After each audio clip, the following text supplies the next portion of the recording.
How to Be a Money Master Facebook community.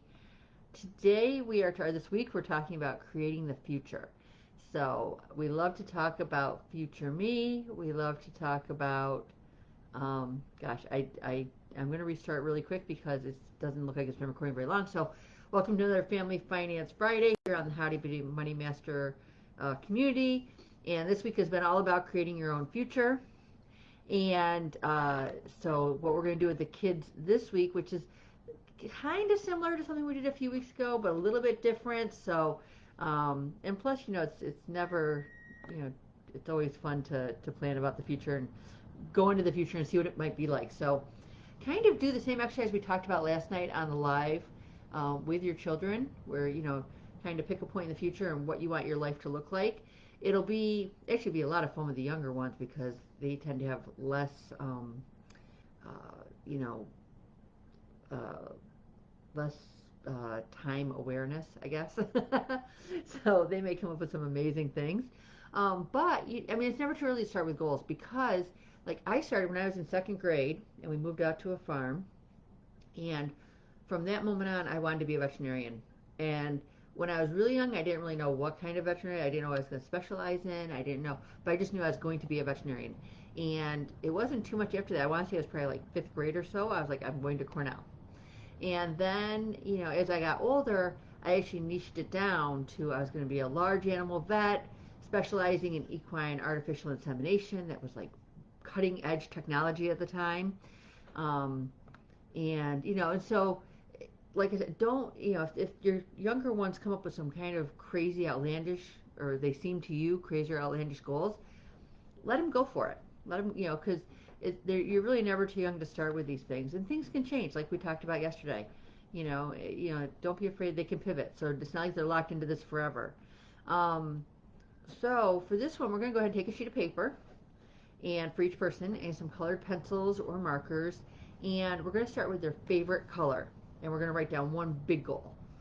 And then and it could be anything. It could be, like I said, getting into a specific college, or having a career path, going to a specific place. Maybe there's somewhere they want to go to that they've seen. I know when my daughter was, I guess she was about 5, 6 at the time when Anastasia came out, and she decided at that young age that she wanted to go shopping in Paris, and so that was like a long-term goal of hers.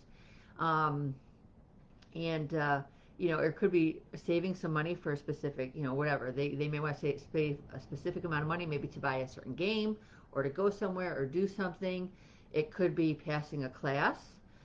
It could be reaching a certain weight, performing at a measurable level, like if they want to, get their black belt, or maybe be able to play a certain song on the piano or with a musical instrument. And then so go ahead and put that down in their favorite color. Just take your favorite color, write it out nice and big at the top of the page. Then underneath that, you're going to try and figure out some things that you can do on like a quarterly or monthly basis using your second favorite color, and list those things out. And really go ahead and brainstorm on that one, and maybe get the whole family involved, like different ways you could do it. And once again, it may sound a little crazy, but if it's something that might get you on the path to achieving that bigger goal, write it down. You can always cross it out later on if it doesn't work, or write new ones in.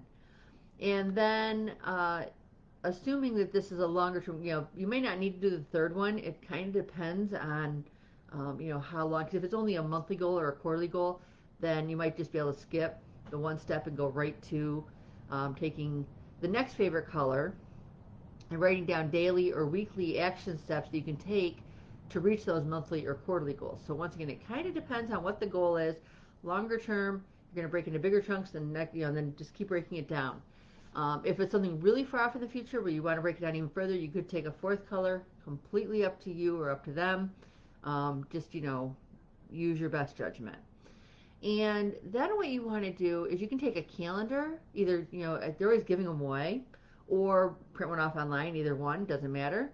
And every time you take one of those action steps going towards the goal or meeting a goal, go ahead and use that whatever color corresponds with that step or that action step, that goal, and either colored in, make a smiley face, do a star, just an X, whatever you want to do. But that way you'll be able to see as you look at this calendar, all the things that you've done in all these different colors that are getting you closer to that bigger goal, and that can be super motivating. So it's always nice to have a visual. So go ahead, please share what your kids come up with for this activity, and bonus points if you share the goals. And I will talk to you all next time. Have a great day. Bye bye.